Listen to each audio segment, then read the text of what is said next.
आखिर बीजेपी क्यों चाहती है ओम बिरला को ही लोकसभा का स्पीकर बनाया जाए? भारतीय जनता पार्टी के 3 बार सांसद रहे ओम बिरला 26 जून को फिर से लोकसभा के अध्यक्ष चुने गए।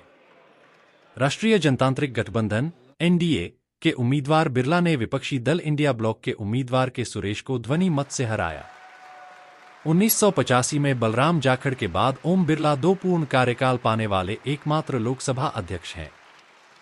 पारंपरिक अनुष्ठान के बाद विपक्ष के नेताओं ने बिरला को अध्यक्ष के रूप में उनके चुनाव के लिए बधाई दी, हालांकि इस संदेश के साथ कि वह नए कार्यकाल में विपक्ष को बोलने की अनुमति देंगे, क्योंकि वे भी लोगों की आवाज का प्रतिनिधित्व करते हैं। हमें विश्वास है कि विपक्ष को बोलने की अनुमति देकर आप भारत के संविधान की रक्षा करने का अपना कर्तव्य निभाएंगे। सरकार के पास राजनीतिक शक्ति है, लेकिन विपक्ष भी भारत के लोगों की आवाज का प्रतिनिधित्व करता है।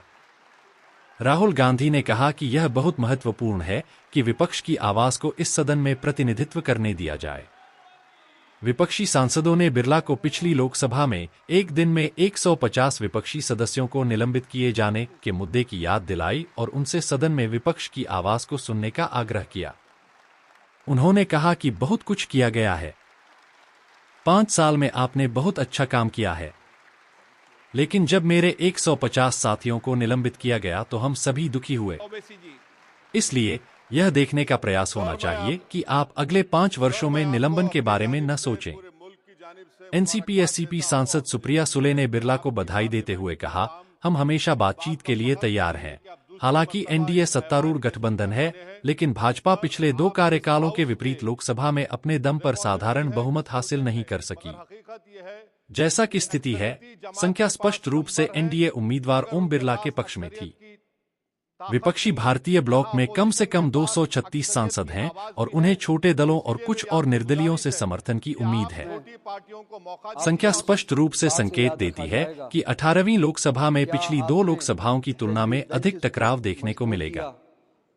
समाजवादी पार्टी के अध्यक्ष अखिलेश यादव ने कहा, हमें उम्मीद है कि किसी भी जनप्रतिनिधि की आवाज नहीं दबाई जाएगी और न ही निष्कासन जैसी कार्रवाई फिर से होगी।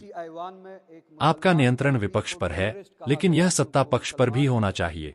विपक्षी खेमे के कई अन्य सांसदों ने नवनिर्वाचित अध्यक्ष को याद दिलाया कि सदन का चरित्र बदल गया है। साथ ही उम्मीद जताई कि वह संविधान द्वारा निर्धारित मानदंडों का पालन करेंगे।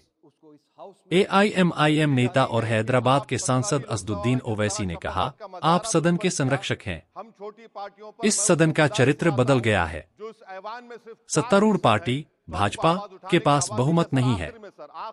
मुझे उम्मीद है कि आप हमारी जैसी छोटी पार्टियों को बोलने देंगे।